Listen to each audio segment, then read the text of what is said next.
नमस्कार साथियों, जैसा कि मैंने बता रखा है मैं अपने YouTube चैनल पर कक्षा 9 और 10 की NCERT गणित की पुस्तक के प्रश्नों को हल करवा रहा हूँ।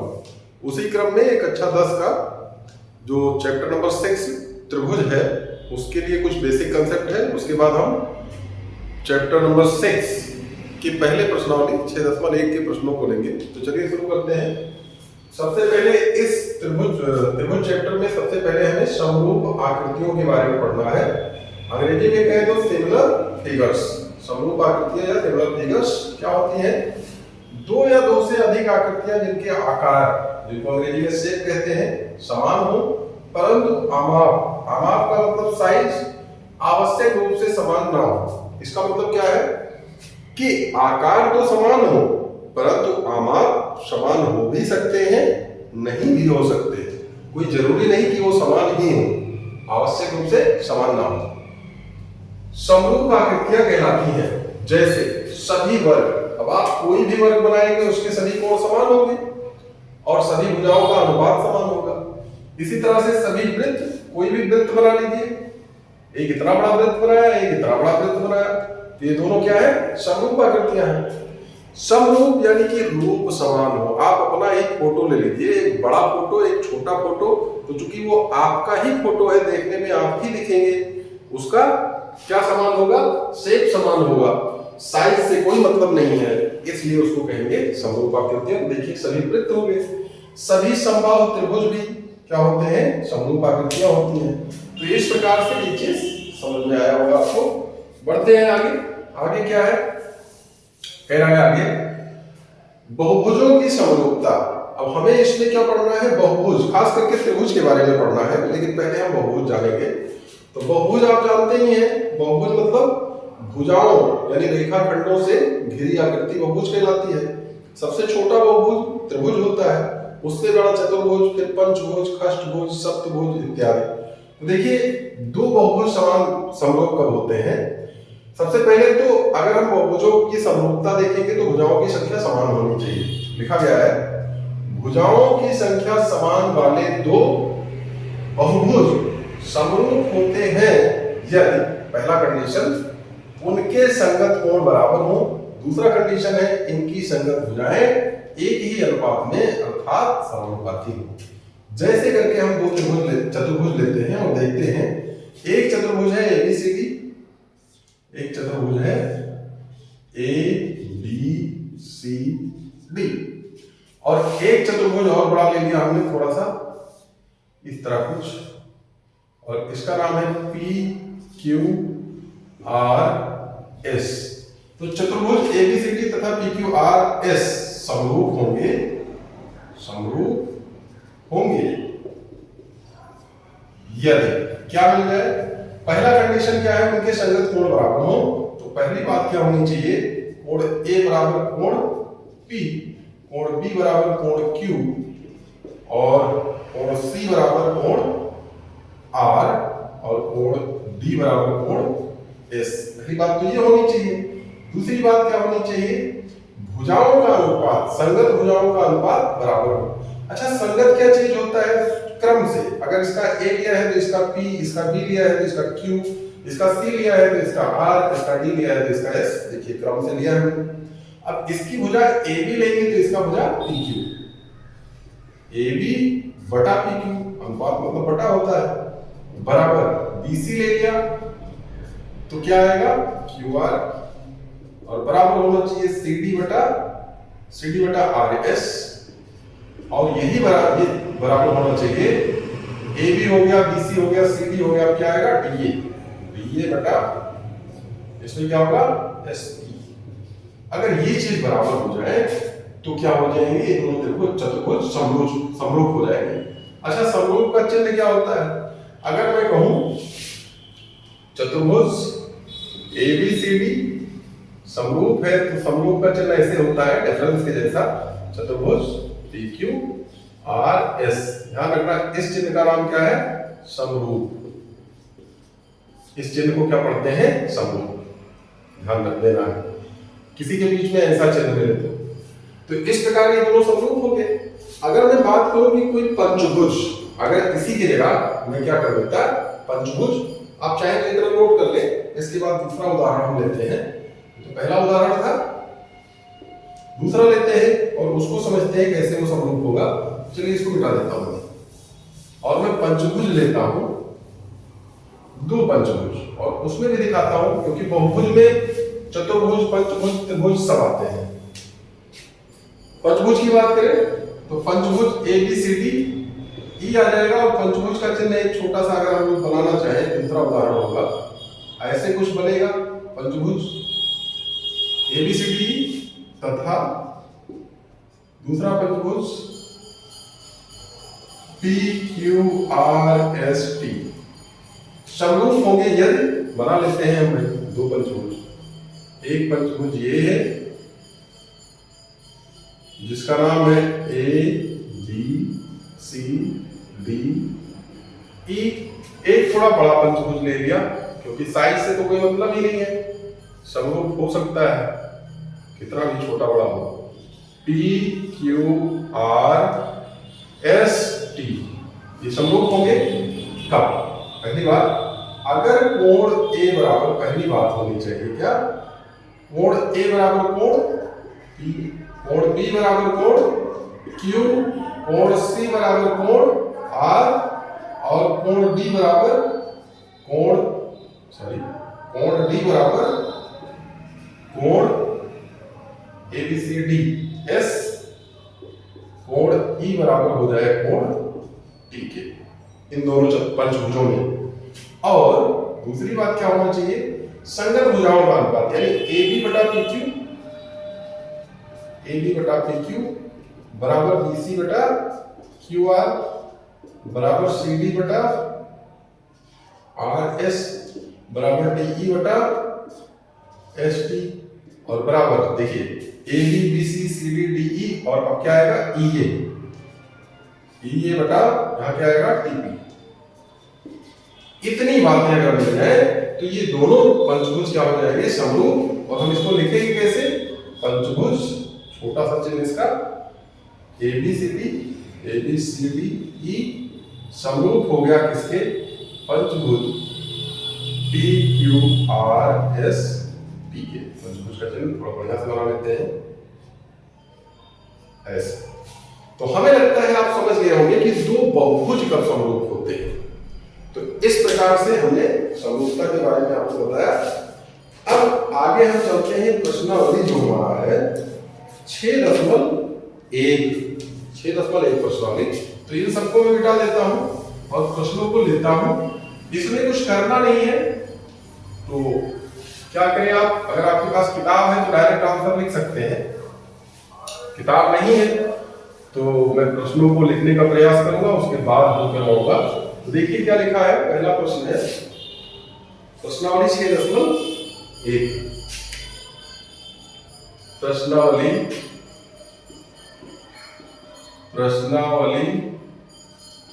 6.1 क्वेश्चन नंबर 1, इसका पहला भाग। पहले लिखा क्या है, क्वेश्चन 1 कह रहा है कोष्ठकों में दिए गए शब्दों से सही शब्दों का प्रयोग करते हुए रिक्त स्थानों को भरिए। और लिखा गया है सभी वृत्त, फिर डॉट दिया है, डैश दिया है, होते हैं और ब्रैकेट में दे दिया है सर्वांगसम, और दूसरा दिया है समरूप। तो आप जानते हैं सर्वांगसम होने के लिए क्या होता है कंडीशन, शेप और साइज, यानी कि आकार और आमाप दोनों समान होने चाहिए। तो भाई सभी वृत्त, अगर हम कहें कि एक छोटा वृत्त है एक बड़ा वृत्त है तो ये सर्वांगसम तो होगा नहीं, ये वाला इसके ऊपर रखे तो फिट तो बैठेगा नहीं, लेकिन देखने में सेम है यानी समरूप है। तो इसका आंसर समरूप हो जाएगा। आप चाहे तो यहाँ पर भर देंगे क्या, समरूप। दूसरे वाले को देखते हैं। दूसरे वाले में लिखा गया है सभी वर्ग डॉट होते हैं। देखिए क्या लिखा गया है, सभी वर्ग, फिर डैश करके लिखा है होते सभी, यहां नहीं यहां लिखते हैं समरूप, या टिक ही लगा दिया है हमने, इसी से क्लियर है, टिक लगा दिया होते हैं। अब ये इसमें भी दिया है सर्वांगसम, सर्वांग सम और फिर समरूप।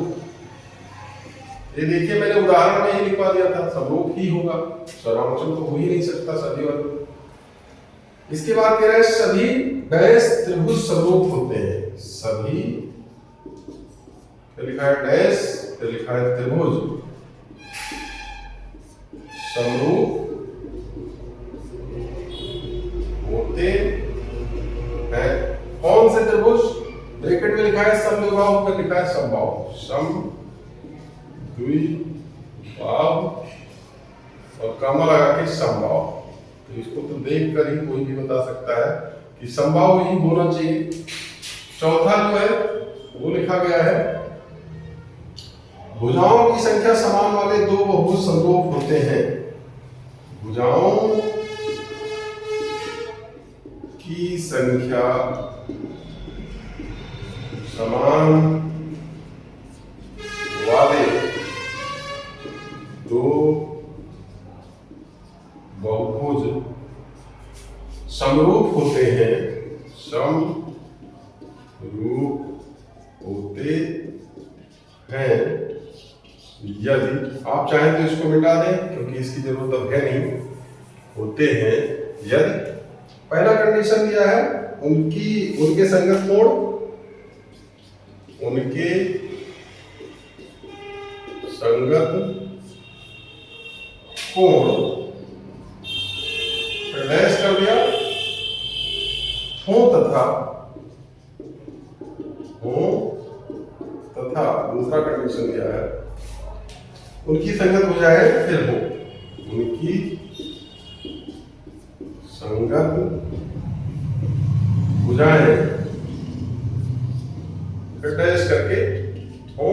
और ब्रैकेट में लिखा है बराबर समानुपाती। क्या लिखा है? बराबर समानुपाती, कामा लगा के लिखा है। तो देखिए उनके संगत कोण कैसे होने चाहिए, यहां पे आ जाएगा बराबर, जो कि मैंने अभी स्टेटमेंट लिखवाया था, और ये क्या आएगा? समानुपाती। तो इस प्रकार से पहले प्रश्न का उत्तर भी हो गया। अब कह रहे हैं निम्नलिखित गुणों के दो भिन्न उदाहरण दीजिए। क्वेश्चन नंबर 2 है, क्वेश्चन नंबर 2, निम्नलिखित युग्मों के दो भिन्न उदाहरण दीजिए। उदाहरण दीजिए और डैश करके पहला लिखा गया है समरूप आकृतियां, समरूप आकृतियां, और दूसरा दिया है ऐसी आकृतियां जो समरूप ना हो, ऐसी आकृतियां जो समरूप न हो। देखिए इसका आंसर अगर हल की बात करें, हल में पहला अगर हम बात करें, समरूप आकृतियों का दो उदाहरण यहीं से आप लिख दें, सभी वृत्त या दो वृत्त। समरूप आकृतियों के दो उदाहरण चाहिए। समरूप आकृतियां कौन कौन सी हैं? दो वृत्त पहला उदाहरण। दूसरा क्या हो सकता है? दो वर्ग, दो वर्ग हो गया समरूप आकृतियों का उदाहरण। दूसरे की अगर हम बात करें, दूसरे वाले हल की, ऐसी आकृतियां जो समरूप नहीं है, उनका उदाहरण की बात करें तो पहला एक वर्ग तथा एक वृत्त। दूसरे की अगर हम बात करें, एक त्रिभुज तथा एक वर्ग। ऐसे अनंत उदाहरण है, आप चाहे तो जो मन करे वो लिख लें। अलग अलग विद्यार्थियों के अलग अलग आंसर हो हो सकते हैं इसमें। तो दूसरे का उत्तर हो गया। तीसरे प्रश्न को मैं करवाना चाहूंगा और इसको मिटा देता हूं ताकि पूरा खत्म हो जाए। आप चाहे तो इसका स्क्रीनशॉट ले सकते हैं, वीडियो को रोक करके फटाक से इसका स्क्रीनशॉट मार दें और बाद में देखते रहें। तो इस प्रकार से इसका आंसर आ चुका है। तीसरा प्रश्न जो आखिरी बचा है इस प्रश्नावली का, उसको भी करवा देता हूं मैं। बताइए निम्नलिखित चतुर्भुज समरूप है या नहीं। क्वेश्चन नंबर 3 में है, बताइए निम्नलिखित चतुर्भुज, पूरा मैं लिखता हूं, चतुर्भुज समरूप हैं या नहीं। तो देखते हैं कि ये चतुर्भुज समरूप है या नहीं, उसको देख लेते हैं। पहले तो चतुर्भुज बना लेते हैं। एक चतुर्भुज बना है PQRS, कुछ ऐसे है।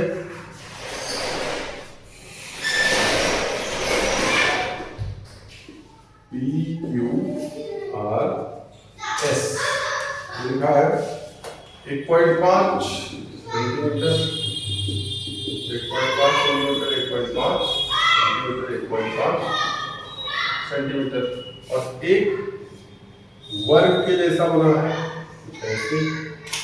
और इसमें दिया है ABCD, ये है 3 centimetre, 3 centimetre, 3 centimetre, 3 centimetre, 3 centimetre, 3 centimetre और 3 सेंटीमीटर। ये सारे कोण 90 अंश। तो क्या देखते हैं आप दोनों आकृतियों में? ये आकृति 6.8, आकृति 6.8। तो इसको देखकर कोई नहीं बता सकता है कि इनके चूंकि कोण बराबर नहीं है, चूंकि दोनों चतुर्भुजों के संगत कोण बराबर नहीं है, इसलिए दोनों चतुर्भुज समरूप नहीं है। भाई समरूप होने के लिए क्या चाहिए? पहली बात तो संगत कोण बराबर होने चाहिए, दूसरे संगत भुजाओं का अनुपात। तो जब पहला ही कंडीशन नहीं मिल रहा है तो दूसरा चेक करने की जरूरत ही नहीं है। तो ये क्या हो गए? समरूप नहीं है। तो इस प्रकार से जो NCERT गणित का प्रश्नावली 6.1 था, उसके सभी प्रश्नों को मैंने हल करवा दिया है। आगे हम बढ़ेंगे तो इसमें 2 महत्वपूर्ण प्रमेय हैं, प्रमेय 6.1 और प्रमेय 6.2।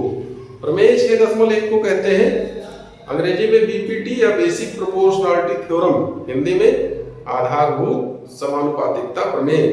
और प्रमेय 6.2 को कहते हैं आधारभूत समानुपातिकता प्रमेय का विलोम या CVPT।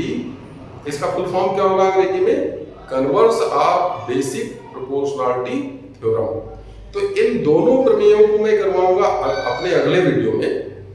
आप प्रयास कीजिए, चैनल को ज्यादा से ज्यादा सब्सक्राइब करवाते रहिए, वीडियो को यार दोस्तों के पास शेयर करते रहिए, कमेंट भी कीजिए वीडियो कैसा लग रहा है, आपको समझ में आ रहा है या नहीं। मैं प्रयास करूंगा थोड़ा और सुधार करूं। वीडियो देखने के लिए बहुत बहुत धन्यवाद। मिलेंगे अगले वीडियो में, तब तक के लिए खुश रहिए।